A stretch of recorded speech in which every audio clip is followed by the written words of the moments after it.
దక్షిణ కాశీగా పిలుస్తున్న మన రాజన్న ఆలయం సంబంధించి మన తెలంగాణ ప్రజలకి ప్రతి ఇంటి దేవుడైన కాబట్టి ప్రతి ఏడు రెగ్యులర్గా తప్పకుండా మొక్కులు చెల్లించుకునే భక్తులు ఉంటారు. కాబట్టి ముఖ్యంగా ఇప్పుడు సమ్మక్క సారలమ్మ జాతర జరగడానికి ముందైతే తండోపతండాలుగా ఈ స్వామివారిని రాజన్న స్వామిని దర్శించుకోవడానికి వస్తూ ఉంటారు భక్తులు.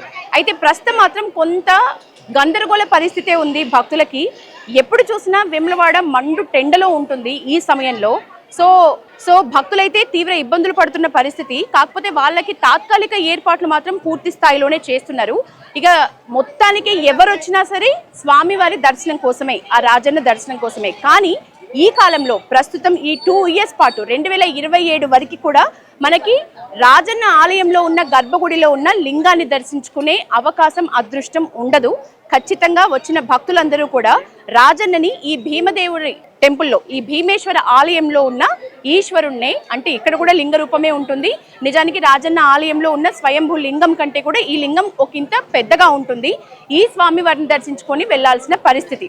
అయితే భక్తులందరూ మొక్కులైతే తప్పకుండా చెల్లించాలి. కాబట్టి ఈ స్వామివారికి మొక్కులు చెల్లించుకున్నా, రాజన్న గుడిలో ఉన్న స్వామివారికి మొక్కులు చెల్లించుకున్నా ఒకటే అనుకొని, ఏ రాజన్న అయినా మా ఇంటి దేవుడే అనుకొని నిత్యం ఎట్లా అయితే వస్తున్నారో భక్తులు, ఇక్కడ సందడి చూస్తే అయితే అదే విధంగా ఏ మాత్రం తగ్గకుండా భక్తులు తండోపతండాలుగా వస్తున్నారు. ఇప్పుడు సమ్మక్క సారలమ్మ జాతరకి ముందు ప్రతి ఒక్కళ్ళు ఇక్కడికి వచ్చి రాజన్నను దర్శించుకుని తప్పకుండా సమ్మక్కకి మొక్కులు చెల్లించుకోవడానికి వెళ్తారు. కాబట్టి మన తెలంగాణ రాష్ట్రంలో ఇది ఒక ఆచారం. కాబట్టి భక్తుల సందడి అయితే ఫుల్గా ఉందనే చెప్పొచ్చు.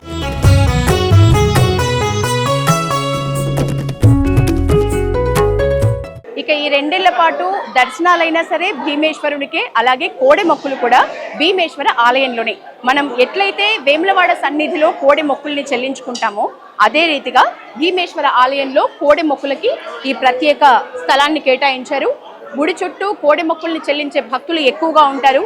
స్వామివారిని దర్శించుకునే ప్రతి భక్తుడు కూడా కోడె మొక్కుల్ని చెల్లించుకుంటూ ఉంటారు.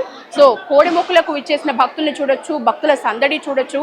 బద్దిపోచమ్మ ఆలయం ఏదైతే ఉందో ఆ బద్దిపోచమ్మ ఆలయానికి కరెక్ట్గా ఒక 10 నుంచి 15 అడుగుల దూరంలోనే మనకు భీమేశ్వర ఆలయం ఉంటుంది. మనందరికీ రెగ్యులర్గా వచ్చే భక్తులకు ఇది చాలా తెలిసిన విషయము.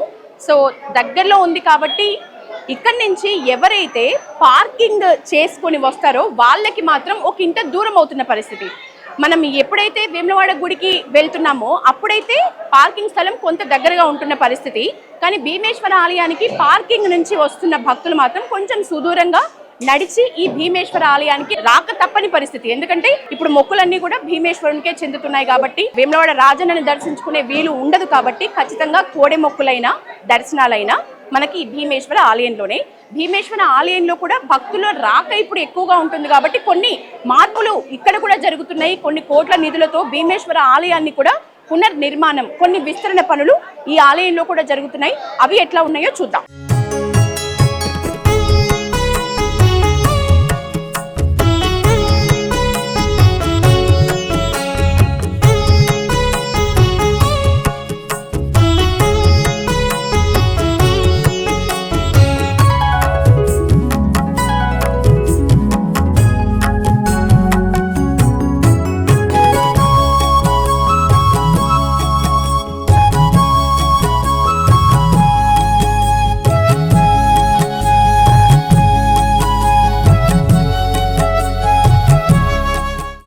రెగ్యులర్ గా మనం రాజన్న స్వామిని దర్శించుకుంటున్నట్టే ఉంటుందా ఇక్కడ దర్శనం?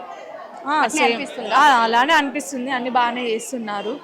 కానీ ఏంటంటే ఈ టైంలో కాకుండా తర్వాత పెడితే బాగుంటుంది. తర్వాత పెడితే it will be useful for everyone కదా. వెళ్ళాలని ఉంటది, చూడాలని ఉంటది. అంటే దూరం నుంచి వస్తారు కదా. సో ఇలా అయితే కొంచెం కష్టంగానే అనిపిస్తుంది. మేబీ సమ్మర్ లో పెడితే బాగుండేదేమో అని మా ఫీలింగ్. అయితే ఇంకెట్లాంటి కష్టాలు ఎక్కువగా కనిపిస్తున్నాయి అంటే అక్కడ మాకు అంటే భీమన్న దేవుడని ఉన్నారు కానీ స్పెషల్ గా అంటే okay well and good, but అక్కడైతే ఇంకా బాగుంటదని ఉంది అంతే. ఎట్లా అనిపించింది ఈ రోజు దర్శనాలు మీకు లోపల? భీమేశ్వర ఆలయం నిజంగా బానే ఉందా? మీకు ఎట్లాంటి ఇబ్బందులు ఎదురైనాయి? అంటే లైక్ రెగ్యులర్ గా ఉన్నట్టుంటే ఇంకా బాగుంటదని. ఒక 2 years ఇంతే కదా ఇప్పుడు దర్శనాలు. మనకి 2 years కూడా ఒకవేళ ఇంటి నుంచి మొక్కులు చెల్లించుకోవాలనుకుంటే భీమేశ్వర ఆలయంకి తప్పకుండా వద్దామని అనుకుంటున్నారా? సరే ఇంటి మొక్కులు కాబట్టి. అమ్మ ఎట్లా అనిపిస్తుంది ఇప్పుడు మనం మెయిన్ రాజన్నను దర్శించుకున్నట్టే ఉందా? భీమన్నని దర్శించుకుంటే దేవుడు ఎక్కడ ఉన్న దేవుడే అంతేనా? ఒక్కడు అంతే. మరి చాలా మంది భక్తులు సమ్మక్క సారలమ్మ జాతర జరిగిన తర్వాత ఇది పెడితే చేస్తే ఇంకా మంచిది కదా, పిల్లలకు కూడా కష్టం కాకుండా, పేరెంట్స్ కూడా కష్టం కాకుండా, అచ్చుడు రాకుండా వేరే ఉంటది కదా అని అట్లా ఉద్దేశం. ఇప్పుడు ఈ భీమేశ్వర ఆలయంకి కొంచెం ఎక్కువ దూరం నడిచిన పరిస్థితి ఉందా? అంటే ఏం లేదమ్మా, ఏం లేదా? చాలా ఎప్పటిలాగే బాగానే ఉన్నది. ఏదైనా దేవుడే దండం పెట్టుకుంటే అయిపోయి. ఓకే. అది నిజానికి వచ్చిన భక్తులందరూ కూడా భీమేశ్వరుని కూడా దర్శించుకొని వెళ్తారు. బద్దిపోచమ్మ ఆలయం తర్వాత భీమేశ్వర ఆలయంకే వస్తారు. సో ఎలాగో వచ్చేదే, ఎలాగో ఎక్కడున్న దేవుడు ఒకడే కాబట్టి ఎలాంటి ఇబ్బందులు లేవు, మంచిగా చేస్తున్నారు కాబట్టి అని అర్థం చేసుకుంటున్న భక్తులు మనకు ఎక్కువగా కనిపిస్తున్నారు. ఇక్కడ గండ దీపం ఎట్లయితే మనం రాజన్న ఆలయంలో గండ దీపం ఉంటుంది, ఎవరైతే ప్రత్యేకంగా గండ దీపం వెలిగిస్తాం, మీకు రాజన్న స్వామికి గండదీపం వెలిగించాలి అని కోరుకున్న భక్తులు ఎవరైతే ఉంటారో వాళ్ళు ఖచ్చితంగా గండదీపం ముట్టించే వెళ్తారు, స్వామికి గండదీపాన్ని సమర్పించే వెళ్తారు. సో ఆ భక్తుల కోసం అక్కడిలాగే సేమ్ అన్నీ, అంటే ఏది కూడా భక్తులు ఇక్కడికి వచ్చి అన్న పూజలు కానీ, కుంకుమ పూజలు కానీ, దర్శనాలు కానీ, కోడె మొక్కులు కానీ, వాళ్ళ ఒకవేళ వస్త్రాలతోటి, ఒడిబియ్యంతోటి ఏ మొక్కులు కోరుకున్నా కూడా మన భీమేశ్వర ఆలయంలో ఆ మొక్కులన్నీ భక్తులు తీర్చుకునే విధంగా, భక్తుల మనోభావాలకి ఏ మాత్రం దెబ్బతీయకుండా భక్తుల మనోభావాలని గుర్తులో పెట్టుకుని ప్రతి అంశాన్ని కూడా ప్రత్యేకంగా భీమన్న దేవాలయంలో ఏర్పాటు చేశారు. అందులో ఒకటి మనం గండదీపం. ఈ వెలిగిస్తున్న భక్తుల్ని కూడా మనం చూడొచ్చు. అమ్మ ఎప్పట్లాగే వస్తున్నారా గండదీపం వెలిగించడానికి? ఆ గుడిలో వచ్చినంత రష్ వస్తున్నారా, ఏమైనా తగ్గిండ్రా? వస్తుండ్రా? అది మొత్తానికి అయితే ఏం భక్తులు అయితే సందడి ఏం తగ్గలేదని చెప్తున్నారు.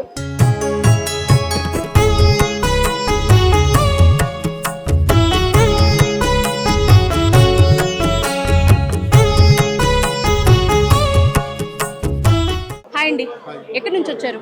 వరంగల్. ఇప్పుడు వరంగల్ నుంచి ఎన్ని ఇయర్స్ కి ఒకసారి వస్తారు మీరు మామూలుగా వేములవాడకి? నేను ఇక్కడ ఉన్నాను, యుఎస్ లో ఉంటాను. సో ఇండియాకి విజిట్ చేసినప్పుడల్లా ఇక్కడికి వచ్చి దర్శనం చేస్తాను. అమ్మవారు రెగ్యులర్ గా వస్తారా? అమ్మ వేములవాడకి రెగ్యులర్ గా వచ్చేటోళ్ళ? 1 year కోసారి వీలైనప్పుడు. మరి ఫస్ట్ టైం కదా మనం రాజన్నను దర్శించుకోకుండా భీమన్నను దర్శించుకుంటున్నాము. ఏమైనా మార్పు అనిపిస్తోందా?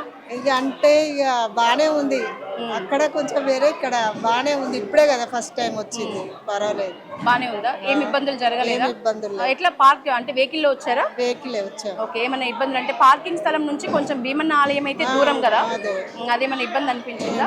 ఓకే. ఏ మొక్కులు అమ్మ మీవి? మావి కోడె మొక్కు ఉంది, అభిషేకం ఉంది, మరి ఉన్నదో లేదో తెలియదు. టికెట్స్ ఎక్కడ ఇస్తారు? టికెట్స్ ఎక్కడ ఇస్తారో తెలియదా? ఓకే. నా సజెషన్ వచ్చేసి ఏవేవి ఎక్కడ అమ్ముతున్నారు అని చెప్పి ఒక బోర్డు పెడితే బెటర్. ఎందుకంటే కొత్త కదా ప్లేస్, సో కన్ఫ్యూజన్ ఒకటి క్రియేట్ అవుతుందని. ఓకే. ఒక బోర్డులో అన్ని ఎక్కడెక్కడ అంటే సూచిక బోర్డులు ఎక్కడెక్కడ ఉన్నాయి కానీ అన్ని కలిపి ఒక చోట ఉండాలి అని, అంతేనా?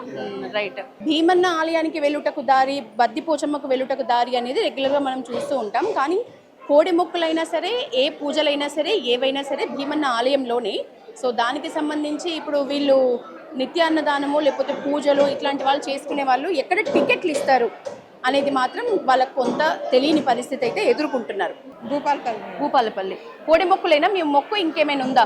కోడి మొక్కులు, పోషమ్మ బోనాలు, ఓకే. అయితే మామూలుగా ఎప్పట్లానే అనిపిస్తుందా ఇప్పుడు రాజన్నను దర్శించుకున్నట్టే ఉందా ఇక్కడ భీమన్నని కూడా? భీమన్నని కూడా ఎప్పట్లానే అనిపిస్తుంది. ఇప్పుడే ఫస్ట్ టైం మేము భీమన్న దర్శనానికి రావడం. ఇప్పుడు రాజన్నకి భీమన్నకి ఏమైనా తేడా కనిపిస్తుందా? టెంపుల్లో తేడా కనిపిస్తుందండి. ఎట్లాంటి తేడా ఉంది? ఇది కొంచెం పెద్దగా అనిపిస్తుంది. ఇది పెద్దగా అనిపిస్తుంది, కొంచెం విశాలంగా ఉంది, ఫెసిలిటీస్ కూడా బాగున్నాయి, నీట్గా ఉన్నాయి. ఓకే. ఓకే. ఫెసిలిటీస్కి సంబంధించి అయితే భక్తులు నిజానికి హ్యాపీగానే ఉన్నారు. నిజానికి ఒక విషయం చెప్పాలి, భీమన్న టెంపుల్ ఖచ్చితంగా రాజన్న టెంపుల్ కంటే విస్తరణలో కొంచెం పెద్దది కాబట్టి భక్తులు నిండుగా ఉన్నప్పటికీ కూడా ఇప్పుడు మన కెమెరామెన్ కిరణ్ ప్యాన్ చేస్తే భక్తులు ఎక్కడికక్కడ నిండుగా ఉన్నారు. కానీ ఆలయం విశాలంగా ఉండటం వల్ల మనకి రాజన్న ఆలయంలో కిక్కిరిసిపోయి దగ్గరికి 10, 100 కనిపిస్తున్నట్లు ఇక్కడ భక్తులు కనిపించట్లేదు. ఎందుకంటే చాలా విశాలంగా ఉంది, మంచిగా ఎక్కడ కూర్చోవడానికైనా స్థలం ఉంది, బెంచ్ల టైప్ ఉన్నాయి. సో ఏర్పాట్లు అయితే మంచిగానే ఉన్నాయి. ఎన్నో ఏళ్ళకి ఇది 11 ఏళ్ళు సుమారు ప్రతిపాదన వచ్చి కూడా 11 ఏళ్ళకి నోచుకుంది మన రాజన్న ఆలయం పునర్నిర్మాణానికి. రాజన్నని ఏమాత్రం కదపకుండా పునర్నిర్మాణం నిజానికి యాదగిరిగుట్ట స్థాయిలో, అంత పెద్ద స్థాయిలో చేశారనే ఒక మాట అయితే వినిపిస్తుంది. చూడాలి 2 years తర్వాత మనకి ఆ ప్రతిఫలం అనేది దొరుకుతుంది. కానీ భక్తులైతే చాలా హ్యాపీగానే భీమన్నను కూడా రాజన్నలాగే దర్శించుకొని వెళ్తున్నారు.